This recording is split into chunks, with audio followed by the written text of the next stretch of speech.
আজকে আমি যে বিষয়টা নিয়ে আলোচনা করতে চলেছি তার প্রথমে রয়েছে তড়িৎ ক্ষমতা। এখন তড়িৎ ক্ষমতা ব্যাপারটা বলার আগে ক্ষমতা বিষয়টা তোমরা আগে জানো যে ক্ষমতা কি। সেটা হচ্ছে কার্য করার সময়ের সাপেক্ষে কার্য করার হারকে ক্ষমতা বলে। তা তড়িৎ ক্ষমতা ব্যাপারটা কি? তড়িৎ ক্ষমতাটা হচ্ছে কোনো বৈদ্যুতিক যন্ত্র সময়ের সাপেক্ষে বৈদ্যুতিক শক্তি ব্যয়ের যে হার, সেই হারটাকেই তার তড়িৎ ক্ষমতা বলে। অর্থাৎ কোনো বৈদ্যুতিক যন্ত্রের সময়ের সাপেক্ষে বৈদ্যুতিক শক্তি ব্যয়ের হারটাকেই আমরা তড়িৎ ক্ষমতা বলবো। এবং সেটাকে একটু লিখে নেওয়া যাক।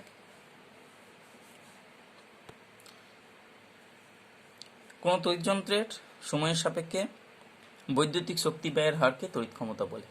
এখন কোনো বৈদ্যুতিক যন্ত্রের দুই প্রান্তের যদি বিভব প্রভেদ আমরা ধরে নিই, বিভব প্রভেদ যদি ভি ধরা হয় এবং উহার মধ্য দিয়ে টি সময়ে যদি আই তড়িৎ প্রবাহ হয়ে থাকে, ওই যন্ত্রটার মধ্য দিয়ে তড়িৎ প্রবাহ হয়,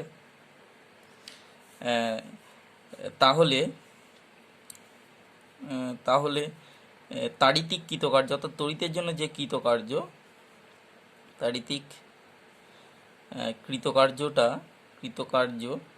যেটাকে আমরা ক্যাপিটাল ডব্লিউ বলছি ইজ ইকুয়াল টু কৃতকার্য ইজ ইকুয়াল টু, আমরা আগে হিসেব করেছি আগের ক্লাসে যে কৃতকার্য ইজ ইকুয়াল টু হয় আধান ইন্টু বিভব, যেখানে টি সময়ে ধরলাম যে ওই পরিবাহীর মধ্য দিয়ে কিউ পরিমাণ আধান প্রবাহিত হয়েছে, তাহলে W is equal to Q into V. এখানে এবার কিউ সমান আমরা আইটি জানি, কিউ সমান আইটি আগে আমাদের ওটা প্রথমের দিকে আলোচনা হয়েছে। তাহলে আমরা এখানে যদি কিউ এর জায়গায় আইটি বসিয়ে দিই তাহলে আইটি ভি, এবং এটাকে একটু ঘুরিয়ে লিখলে হবে ভি আইটি। তাহলে W is equal to V IT, এই পরিমাণ কৃতকার্য করতে হবে, যেখানে Q is equal to IT, এই সম্পর্কটা আমরা পট করেছি। তাহলে কৃতকার্যটা আমরা পেয়ে গেলাম। এখন আমরা ক্ষমতা যেভাবে বের করি সেভাবেই তাহলে অতএব তড়িৎ ক্ষমতা বেরিয়ে যাবে। দেখো, তড়িৎ ক্ষমতা যেটাকে আমরা ইলেকট্রিক্যাল পাওয়ার বলছি, ক্যাপিটাল পি দিয়ে প্রকাশ করা হয়। তড়িৎ ক্ষমতা ইজ ইকুয়াল টু এই তাড়িতিক কৃতকার্য ডিভাইডেড বাই সময়, এইভাবে আমরা বের করব। আর কৃতকার্য আমরা এখানে বের করলাম কি ভিআইটি ডিভাইডেড বাই সময়টা টি সময়, তাহলে টি কেটে গেলে অ্যাকচুয়ালি হয়ে গেল কি ভিআই। তাহলে পি সমান আমরা কি পেয়ে গেলাম ভিআই। এটাই হচ্ছে সম্পর্ক যে ক্ষমতা ইজ ইকুয়াল টু বিভব প্রভেদ ইন্টু তড়িৎ প্রবাহ মাত্রা। এখন এইটাকে আবার অন্য ফর্মেও আমরা নিয়ে যেতে পারি। ভি সমান আমরা জানি আইআর। তাহলে আমরা যদি এখন এইটাকে যদি একটু অন্য ফিগারে নিয়ে যেতে চাই, তাহলে এটাকে আমরা এইভাবে লিখতে পারি যে ভি এর জায়গায় আমরা আইআর বসিয়ে নিলাম ইন্টু আই যেটা আছে রইল, তাহলে এটা কিন্তু হয়ে গেল দেখো আই স্কোয়ার আর। এইভাবেও কিন্তু ক্ষমতাকে প্রকাশ করা যায়। এটা কিন্তু পি ইজ ইকুয়াল টু হয়ে আসছে, পি ইজ ইকুয়াল টু। আবার আমরা এই সম্পর্কতেই আই এর জায়গায় বসাতে পারি কিন্তু ভি বাই আর। এই সম্পর্কতেই আমরা আবার পি সমান এখান থেকে আমরা লিখতে পারি পি ইজ ইকুয়াল টু দেখো ভি ইন্টু আই এস জায়গায় দেখো আমরা লিখতে পারি যে ভি বাই আর, কারণ আমরা ভি সমান আই আর, এটা হচ্ছে ওহম সূত্রের মূল ফিগার। তাহলে এখান থেকে আমরা I is equal to V by R লিখতে পারি, এবং তখন এটা আমাদের সম্পর্কটা হয়ে যাবে ভি স্কোয়ার বাই আর, অর্থাৎ পি সমান ভি স্কোয়ার বাই আর। তাহলে এই যে সম্পর্কটা P is equal to VI, এই যে সম্পর্কটা P is equal to I square R, এই যে সম্পর্কটা P is equal to V square by R, এগুলো সবই কিন্তু ক্ষমতাকে রিপ্রেজেন্ট করে। তাহলে আমার প্রয়োজন অনুযায়ী আমাদের যখন ম্যাথামেটিক্স বা অঙ্ক কষতে হবে তখন কিন্তু আমরা এইভাবে যে কোনো একটা সম্পর্ক থেকে আমরা অঙ্কটা করতে পারবো। এই তিনটে আননোন রাশির মধ্যে যে কোনো দুটো দেওয়া থাকলেই আমরা তৃতীয়টা বের করে নিতে পারবো। তাহলে এইভাবে আমরা তড়িৎ ক্ষমতাকে বের করতে পারবো। এখন এই তড়িৎ ক্ষমতার একক, ক্ষমতার যা একক তাই একক হবে। তড়িৎ ক্ষমতার একক সাধারণত ব্যবহারিক একক কি ব্যবহার করা হয়, যেটা আমরা এসআই এককটাকেই ব্যবহারিক একক, এসআই যেটাকে আমরা ব্যবহারিক একক বলি, ব্যবহারিক একক, সেটা কি, সেটা হচ্ছে জুল পার সেকেন্ড, বা এটাকেই আমরা ওয়াট বলে থাকি। তার মানে কি ওয়াট আমরা এগুলো সব আগে জানি। ওয়াট সমান জুল পার সেকেন্ড, এই যে সম্পর্কটা ওয়াট সমান জুল পার সেকেন্ড, বা তাহলে আমরা কি পেলাম, ক্ষমতার একক পেলাম জুল পার সেকেন্ড বা ওয়াট, যে কোনো একটা লেখা যেতে পারে, জুল পার সেকেন্ডটা লেখা যেতে পারে, ওয়াটটা লেখা যেতে পারে। তাহলে এখান থেকে আমরা তড়িৎ ক্ষমতার একক পেয়ে গেলাম। এখন এখান থেকে আমরা 1 ওয়াট ক্ষমতা সম্পন্ন কোনো তড়িৎ যন্ত্র বলতে কি বোঝাবে আমরা সেটা একটু বুঝে নেব, যে এক ওয়াট ক্ষমতার যন্ত্র বলতে কি বোঝাবে, 1 ওয়াট ক্ষমতা সম্পন্ন যন্ত্র বলতে কি বোঝাবে। তা সেটা এইখান থেকে আমরা বুঝতে পারবো যে 1 ওয়াট ইজ ইকুয়াল টু হতে গেলে 1 জুল বাই 1 সেকেন্ড। তার মানে কি, যে কোনো বৈদ্যুতিক যন্ত্র যদি 1 সেকেন্ডে 1 জুল পরিমাণ তড়িৎ শক্তি ব্যয় করে থাকে, তাহলেই তাকে আমরা বলে থাকবো যে সেই যন্ত্রটার ক্ষমতাটাকে আমরা 1 ওয়াট বলে থাকবো। কোনো বৈদ্যুতিক যন্ত্র প্রতি সেকেন্ডে 1 জুল হারে তড়িৎ শক্তি খরচ করলে যন্ত্রটির ক্ষমতাকে আমরা 1 ওয়াট বলে থাকবো। ঠিক আছে, কোনো বৈদ্যুতিক যন্ত্র প্রতি সেকেন্ডে 1 জুল হারে তড়িৎ শক্তি খরচ করলে যন্ত্রটির ক্ষমতাকে 1 ওয়াট বলা হবে। ঠিক আছে, 1 ওয়াট ক্ষমতার যন্ত্র বা 1 ওয়াট কোনো যন্ত্র বলতে কি বোঝাবে, তখন আমরা এইভাবে তাকে সংজ্ঞায়িত করব। এখন আমরা মূল যে সম্পর্ক P is equal to VI, তা এই সম্পর্কটা থেকে আমরা জানি যে P is equal to VI V into I, অর্থাৎ কি পেলাম, পি হচ্ছে ক্ষমতা সমান বিভব পার্থক্য ইন্টু তড়িৎ প্রবাহমাত্রা। এখন একক যদি আমরা বসাতে থাকি, তাহলে এখানে দেখো ক্ষমতার একক ওয়াট সমান এখানে কি বিভব পার্থক্যের একক ভোল্ট ইন্টু তড়িৎ প্রবাহমাত্রার একক অ্যাম্পিয়ার। তাহলে আমরা এইভাবেও কিন্তু এই অ্যাম্পিয়ার, এইভাবেও সম্পর্কটা ওয়াট সমান ভোল্ট ইন্টু অ্যাম্পিয়ার, আমরা এই সম্পর্কটাকে মনে রাখবো। এইভাবেও আমাদের মনে রাখার প্রয়োজন পড়ে, বিভিন্ন ক্ষেত্রে আমাদের এগুলো লাগবে। এখন এখান থেকে আমরা 1 কিলোওয়াট যন্ত্র 1 kWh বা 1 কিলোওয়াট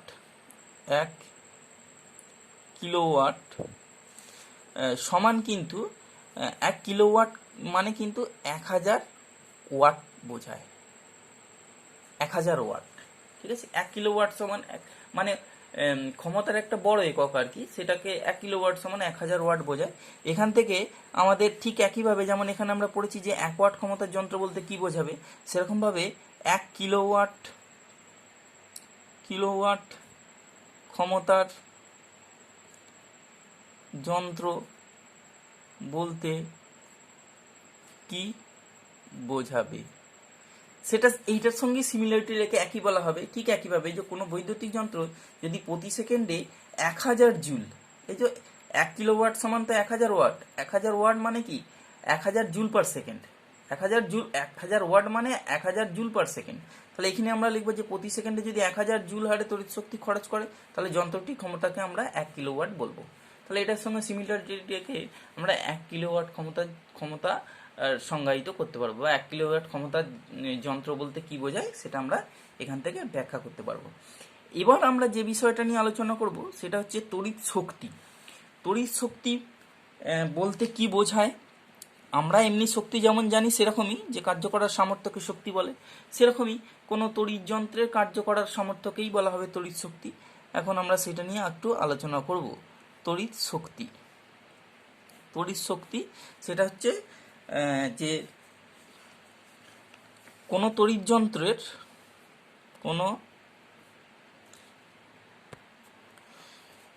যন্ত্রের কার্য করার সামর্থ্যকে তড়িৎ শক্তি বলে।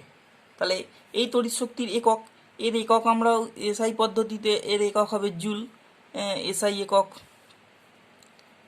যা শক্তির যা একক তাই একক জুল হবে। এখন এই জুলটাকে এইভাবে সংজ্ঞায়িত করা যায়। আমরা এখানে দেখেছি, দেখো যে আমরা যে সম্পর্কটা বের করেছি এখানে watt is equal to joule per second, তাহলে এই সম্পর্ক থেকে আমরা পেয়ে যাব কিন্তু জুল সমান কিন্তু ওয়াট ইন্টু সেকেন্ড, এই সম্পর্ক থেকে আমরা লিখতে পারি। তাহলে এখান থেকে আমরা এইভাবে লিখতে পারি জুল সমান ওয়াট ইন্টু সেকেন্ড। তাহলে এখান থেকে কিন্তু জুলের সংজ্ঞায়িত করা যাবে, বা তড়িৎ শক্তির যে ব্যাখ্যা জুল হিসাবে সেটা আমরা করতে পারবো। তা 1 জুল তড়িৎ শক্তি বলতে কি বোঝাবে, সেটা হচ্ছে এখানে তাহলে 1 ওয়াট হবে ইন্টু 1 সেকেন্ড হবে। তাহলে 1 জুল তড়িৎ শক্তি বলতে কি বোঝাবো, যে 1 ওয়াট ক্ষমতা সম্পন্ন কোনো বৈদ্যুতিক যন্ত্র 1 সেকেন্ড চললে যে পরিমাণ তড়িৎ শক্তি ব্যয় হবে বা যে পরিমাণ তড়িৎ শক্তি খরচ হবে তাকেই আমরা বলবো 1 জুল পরিমাণ তড়িৎ শক্তি। আবার বলছি 1 জুল তড়িৎ শক্তি, 1 জুল পরিমাণ তড়িৎ শক্তি বলতে কি বোঝায়, 1 ওয়াট ক্ষমতা সম্পন্ন কোনো বৈদ্যুতিক যন্ত্র 1 সেকেন্ড সময় ধরে যদি চলে তাহলে তার ফলে যে পরিমাণ তড়িৎ শক্তি ব্যয় হবে সেটাকেই আমরা 1 জুল পরিমাণ তড়িৎ শক্তি বলে থাকবো। ঠিক আছে, আমরা এইভাবে আমরা জুলটাকে সংজ্ঞায়িত করতে পারি।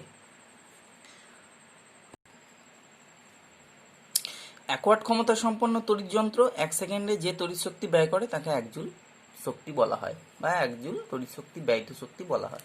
এখন এই তড়িৎ শক্তির একক আমরা অন্যভাবেও ব্যবহার করে থাকি, সেটা হচ্ছে অন্য একক, সেটা হলো ওয়াট ঘন্টা। ওয়াট ঘন্টা, ওয়াট ঘন্টা capital H capital W small H, watt ঘন্টা বা ওয়াট আওয়ার। সেটা কি, ওয়াট ঘন্টা মানেই বুঝতে পারছো 1 ওয়াট ক্ষমতা সম্পন্ন যন্ত্র 1 ঘন্টা ধরে চললে যে পরিমাণ তড়িৎ শক্তি ব্যয় হবে সেটাই হবে ওয়াট ঘন্টা।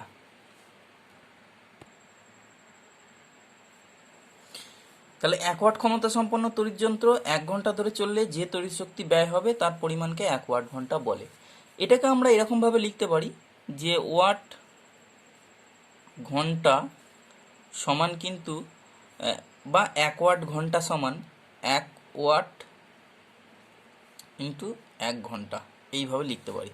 আবার 1 ওয়াট সমান আমরা জানি যে 1 জুল বাই 1 সেকেন্ড ইন্টু 1 ঘন্টাকে আমরা 1 ঘন্টা সমান আমরা লিখতে পারি 3600 সেকেন্ড। তাহলে দেখো এখানে সেকেন্ড সেকেন্ড কেটে গেলে আমাদের পড়ে থাকছে 1 ইন্টু 3600 জুল। তাহলে সেটা আমরা কি পেলাম, 3600 জুল। তাহলে আমরা কি সম্পর্ক পেলাম এখানে, 1 ওয়াট ঘন্টা সমান ওয়াট ঘন্টা, 1 ওয়াট ঘন্টা সমান 3600 জুল। এই সম্পর্কটা প্রতিষ্ঠাও পড়তে পারে, এই সম্পর্কটা এমনিও পড়তে পারে শর্ট প্রশ্ন হিসেবে, যে 1 ঘন্টা সমান কত জুল। এটাকে এরকমভাবে লেখা হয় 1 ডব্লিউএইচ সমান 3600 জুল। ঠিক আছে, এইভাবে আমরা ওয়াট ঘন্টার সঙ্গে জুলের সম্পর্ক প্রতিষ্ঠা করতে পারি। এছাড়া এই যে ওয়াট ঘন্টা তড়িৎ শক্তির বড় এককও ব্যবহার করা হয়।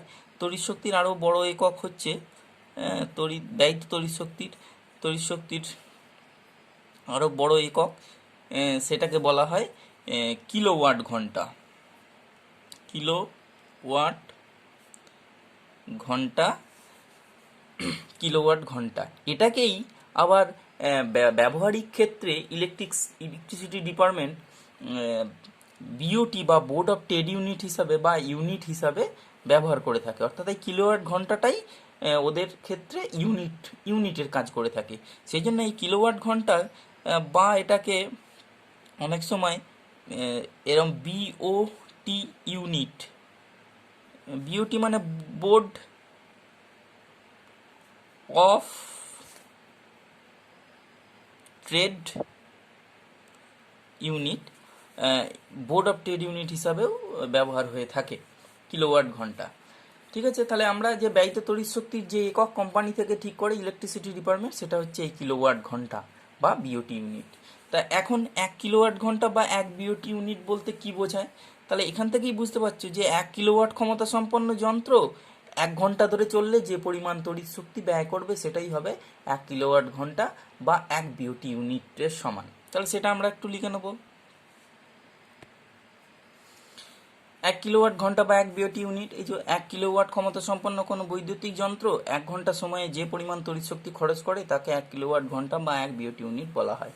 এইটাকে এরকমভাবে আমরা সম্পর্ক বের করতে পারি যে 1 বিওটি ইউনিট সমান আমরা লিখলাম 1 কিলোওয়াট আওয়ার, কিলোওয়াট ঘন্টা সমান কি, সমান হচ্ছে 1000 ওয়াট ঘন্টা সমান 1000 ইন্টু, এবার ওয়াট ঘন্টা সমান আমরা বের করেছি 3600 জুল, তাহলে সেখানে আমরা 3600 জুল লিখে দিলাম। সমান দেখো হচ্ছে 36-এর গায়ে 5টা শূন্য, তার মানে আমরা লিখতে পারি 36 × 10⁵ জুল। অথবা এরকম লেখা যায় যে 3.6 ইন্টু 10⁶ জুল। কি এটা হচ্ছে 1 বিওটি সমান এত জুল, অর্থাৎ 1 বিওটি ইউনিট সমান কত জুল সেটা যদি আমাদের বের করতে বলে আমরা এইভাবে বের করতে পারবো। 1 বিওটি ইউনিট সমান 3.6 ইন্টু 10⁶ জুল। তাহলে বিওটির সঙ্গে জুলের সম্পর্ক আমরা বের করে ফেললাম। এখন এই এই এই বিওটিটাকে আবার অন্যভাবেও আমরা প্রকাশ করি। আমাদের বিভিন্ন প্রয়োজনের তাগিদে আমাদেরকে এইভাবে মনে রাখতে হয় 1 বিওটি ইউনিট সমান 1 কিলো ওয়াট আওয়ার। এই KWH আমি লিখছি প্রথমে, এটা কি কিলো ওয়াট আওয়ার, মানে বাংলায় যে কিলো ওয়াট আওয়ার সেটাকে এইভাবে লেখা হয়। এটা সমান লেখা যায় যে ওয়াট আওয়ার বাই হাজার, বা এইভাবে লেখা যায় যে ওয়াট আওয়ার মানে ওয়াট ইন্টু ঘন্টা বাই হাজার। ঠিক আছে, এখন আমরা ওয়াট সমান পড়ে এসছি। আগে আমরা ওয়াট সমান পড়েছি কি, ওয়াট সমান দেখো আমরা এখানে পড়েছি যে ওয়াট সমান ভোল্ট ইন্টু অ্যাম্পিয়ার, তাহলে ওইটা যদি আমরা ওখানে বসিয়ে দিই তাহলে ওয়াটের জায়গায় আমরা বসতে পারি ওয়াট সমান ভোল্ট ইন্টু অ্যাম্পিয়ার ইন্টু ঘন্টা ডিভাইডেড বাই হাজার। এইভাবেও আমরা প্রকাশ করতে পারি, অর্থাৎ 1 বিওটি ইউনিট সমান ভোল্ট ইন্টু অ্যাম্পিয়ার ইন্টু ঘন্টা ডিভাইডেড বাই হাজার। আমাদের বিভিন্ন ক্ষেত্রে অঙ্ক করার সময় এইভাবে এই এক্সপ্রেশনগুলো বিভিন্ন ক্ষেত্রে লাগবে বলে আমাদের এই বিভিন্নভাবে রিলেশনগুলো আমাদেরকে মনে রাখতে হবে। তাহলে এটা আমাদের হয়ে গেল যে বৈদ্যুতিক তড়িৎ শক্তি বা ব্যয়িত তড়িৎ শক্তি সম্পর্কিত যে এককগুলো রয়েছে বা তড়িৎ শক্তি কাকে বলে সে বিষয়ে আলোচনা। এখন আমরা দেখব যে বৈদ্যুতিক যন্ত্রের রেটিং বলতে কি বোঝায়। একটা বৈদ্যুতিক যন্ত্রে তার ওয়াট এবং ভোল্টেজ রেটিং ব্যাপারটা কি সেটা একটু বুঝে নেব। এখন বৈদ্যুতিক যন্ত্রের রেটিং বলতে বোঝায় কোনো একটা বৈদ্যুতিক যন্ত্র কত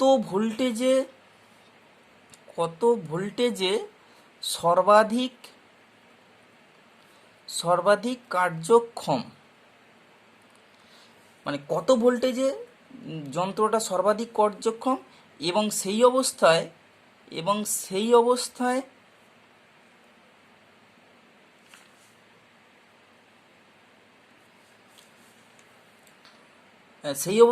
তার শক্তি ব্যয়ের হার কত, এগুলো যেটার মাধ্যমে বোঝানো হয় সেটাই বলা হয় ওই যন্ত্রের রেটিং। অর্থাৎ রেটিংটা থেকে আমরা বলে দিতে পারবো যে ওই যন্ত্রটা কত ভোল্টেজে সর্বাধিক কাজ করবে এবং ওই সর্বাধিক কার্যক্ষম অবস্থায় সে কতটা পরিমাণ তড়িৎ শক্তি ব্যয় করবে। সেটা থেকেই আমরা বৈদ্যুতিক যন্ত্রের রেটিংটাকে ব্যাখ্যা করব, সেটা দিয়েই আমরা বৈদ্যুতিক যন্ত্রের রেটিংটাকে ব্যাখ্যা করতে পারবো। এটা একটা উদাহরণ দিলে ব্যাপারটা বুঝতে পারবে যে বৈদ্যুতিক যন্ত্রের রেটিং। ধরা যায় একটা বাল্বের গায়ে একটা বাল্বের রেটিং লেখা রয়েছে 220 ভি 100 W, এরকম লেখা রয়েছে বাল্বের নিচের দিকে, এরকম লেখা রয়েছে। প্রত্যেকটি বৈদ্যুতিক যন্ত্রেই কিন্তু এরকম রেটিং দেওয়া থাকে। তাহলে এটা থেকে বোঝা যায় যে আগের ক্লাসটা একটু বলা হয়েছিল, তবু আবার একবার বলে দিচ্ছি যে 220 ভোল্ট বিভব প্রভেদের কোনো মেন লাইনে 220 ভোল্ট মেন লাইনে বাল্বটিকে যুক্ত করলে মেন লাইনে বাল্বটি সর্বোচ্চ উজ্জ্বলতায়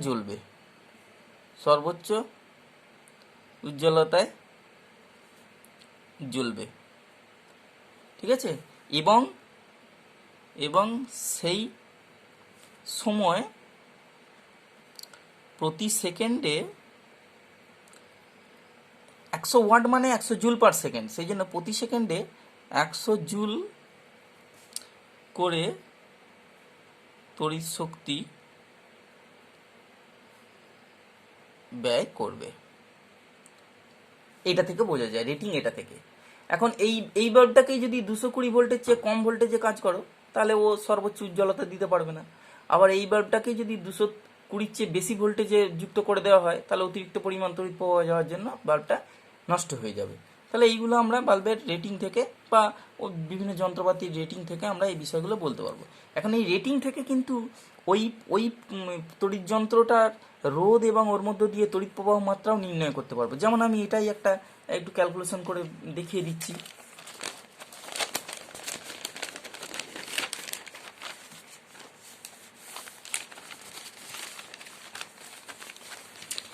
এই যে 220 ভি 100 ডব্লু রেটিং এর বাল্বের রোধ ও এর মধ্য দিয়ে প্রবাহ মাত্রা কত, এটা আমরা বের করতে পারবো। দেখো এখান থেকে আমরা কি পেলাম, যে বিভব পার্থক্য V is equal two 220 volt, আচ্ছা পি পাওয়ার, এই যে ওয়াট মানে পাওয়ার, ক্ষমতা ইজ ইকাল টু 100 ডব্লু। তাহলে এখান থেকে আমরা কি বের করতে বলেছি, রোধ বের করতে বলেছি আর এবং আই। এবার আমরা সম্পর্ক জানি, আমরা যেটা জানি, আমরা জানি কি P is equal to V into I. তাহলে এখান থেকে ওর আই ইজ ইকাল টু কি পেয়ে যাবো, I is equal to P by V. ঠিক আছে, পি বাই ভি। তাহলে পি এর মান কত আমাদের 100, ভি এর মান কত 220। এখান থেকে আই এর একক কি বসে যাবে, অ্যাম্পিয়ার। ইজ ইকাল টু কি পাবো আমরা, 0 0 কেটে গেল, এটা 11, এটা 5, তাহলে 5/11 অ্যাম্পিয়ার। তাহলে এখান থেকে ওই পরিবাহ বা ওই যন্ত্রটার মধ্যে দিয়ে কত তড়িৎ প্রবাহিত হবে তখন আমরা বের করে নিতে পারবো 5/11। এবং এইখান থেকে আমরা ওই পরিবাহী রোধও বের করতে পারবো। আর কি সম্পর্ক, অন্য একটা সম্পর্ক। আবার আমরা জানি P is equal to V square by R, এই সম্পর্কটা আমরা পড়েছি। ওর এখান থেকে আমরা লিখতে পারি যে R is equal to V square by P. এখন ভি মানে কত 220, তাহলে তার হোল স্কোয়ার বাই পি হচ্ছে 100, রোধের একক ওহম বসে যাবে সঙ্গে সঙ্গে। এবং এইটা তাহলে কত হচ্ছে 220 ইন্টু 220 ডিভাইডেড বাই 100, এত 0 0 কেটে গেল, তাহলে 22 এটা কত হচ্ছে, তাহলে এটা হয়ে যাবে 484 ওহম। তাহলে এইভাবে ওই যন্ত্রটার কিন্তু আমরা রোধও বের করতে পারবো, অঙ্কের আকারে করলে আমরা এইভাবে এগুলো করতে পারবো।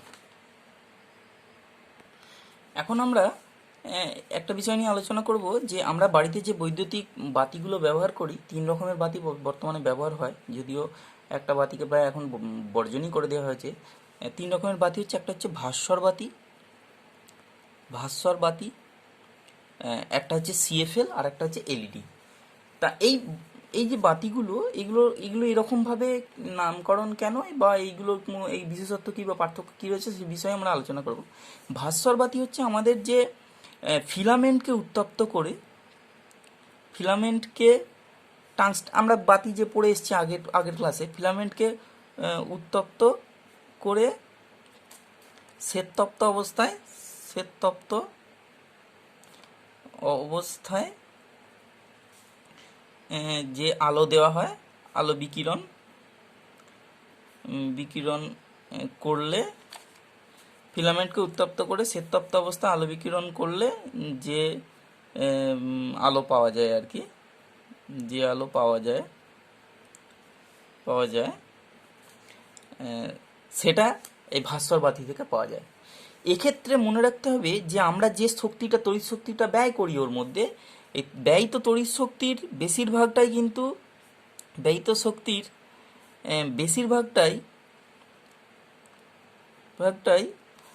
তাপ শক্তি উৎপাদনে চলে যায়, তাপ শক্তি উৎপাদনে ব্যয়িত হয়। সেটা তোমাদের অভিজ্ঞতাও রয়েছে, বাস্তব অভিজ্ঞতাও রয়েছে, যে বাল্ব আমরা ব্যবহার করি, সেই বাল্ব দেখবে বেশ কিছুক্ষণ জ্বললে প্রচণ্ড গরম হয়ে যায়। অর্থাৎ কি, যে ইলেকট্রিক কারেন্টটা বা যে তড়িৎ শক্তিটা ওতে দেওয়া হচ্ছে তার বেশিরভাগটাই তাপ উৎপাদন করছে। যদিও আমি ওটা আলো উৎপাদনের জন্য লাগিয়েছি, কিন্তু আলো উৎপাদনটা খুবই কম হয়, কারণ এক্ষেত্রে আলো উৎপাদন ব্যয়িত তড়িৎ শক্তির মাত্র 2% আলো উৎপাদনের কাজে লাগে। এই 2% আলো উৎপাদনে কাজে লাগে, মাত্র 2%। অর্থাৎ যে তড়িৎ শক্তিটা ব্যয় করলাম মাত্র তার 2% আলো উৎপাদনে, বাকি 98% এই তাপ উৎপাদনে কাজে লেগে যায়। সেই জন্য ভাস্বর বাতি কিন্তু প্রচণ্ড রকমভাবে খরচাবহুল এবং প্রচণ্ড রকমভাবে শক্তি ক্ষয়কারী, শক্তি অনেক বেশি পরিমাণ তড়িৎ শক্তি ওতে ব্যয় করতে হয়। এবং এর জীবনকালও, এই বাতির জীবনকালও খুব কম। এইটা মাত্র এই 1000 আওয়ার চলে, মানে প্রায় 1000, সর্বাধিক চলতে পারে 1000 ঘন্টা। 1000 ঘন্টার বেশি এটা চলতে পারে না ভাস্কর বাতি। তার মানে এই বাতিটা আমাদের পক্ষে বিদ্যুৎ শক্তি সাশ্রয়কারী যেমন নয়, সেরকম আমাদের ইলেকট্রিক বিল যে আসে সেই ইলেকট্রিক বিলও সাশ্রয়কারী নয়। অন্যদিকে আমরা সিএফএল যে বাতি, যার পুরো নামটা হচ্ছে কম্প্যাক্ট ফ্লুওরেসেন্ট ল্যাম্প, ঠিক আছে, কম্প্যাক্ট ফ্লুওরেসেন্ট ল্যাম্প, এই যে ফ্লুওরেসেন্ট ল্যাম্প বলা হচ্ছে, এটা তুলনামূলকভাবে অনেকটাই কার্যকরী। কারণ এক্ষেত্রে দেখা যায় যে ব্যয়িত তড়িৎ শক্তির 7% থেকে 9% আলো উৎপাদনে ব্যয়িত হয়। আলো উৎপাদনে খরচ হয়, আলো উৎপাদনের জন্য খরচ হয় 7 থেকে 9%, অর্থাৎ অনেকটাই বেশি পরিমাণ আলো এ থেকে পাওয়া যায়। এবং এই ল্যাম্পটা জীবনকালও অনেক বেশি, মানে এটা লংজিভিটি, জীবনকাল অনেকটাই বেশি এর তুলনায়। এটা 1000 ঘন্টা, এটা 10,000, প্রায় 10,000 ঘন্টা, 10,000 আওয়ার, প্রায় 10,000 আওয়ার পর্যন্ত এর লংজিভিটি, অর্থাৎ একবার কিনলে বহুদিন পর্যন্ত চলতে পারে।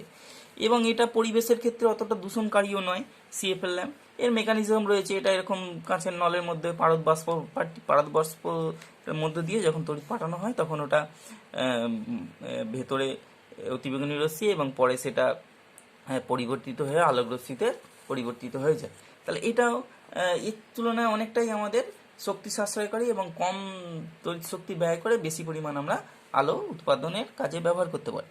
আর একটা লেটেস্ট যে আমাদের রয়েছে সেটা হচ্ছে এলইডি, পুরো নাম হচ্ছে লাইট এমিটিং ডায়োড।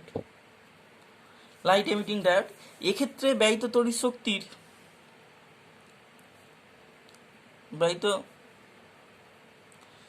শক্তির 4% থেকে প্রায় 18% পর্যন্ত আলো উৎপাদনে ব্যয় হয়, আলো উৎপাদন করে। তাহলে অনেকটাই বেশি পরিমাণ, বুঝতে পারছো, ব্যয়িত তড়িৎ শক্তি অনেকটাই আলো উৎপাদনের কাজে লাগছে। সেই জন্য আলোটা অনেক বেশি এফেক্টিভ হবে, আলোটা বেশি পরিমাণ পাওয়া যাবে এবং তড়িৎ শক্তিটা কম খরচা হবে। তাহলে এটা আমাদের, এবং এর জীবনকাল অনেক বেশি।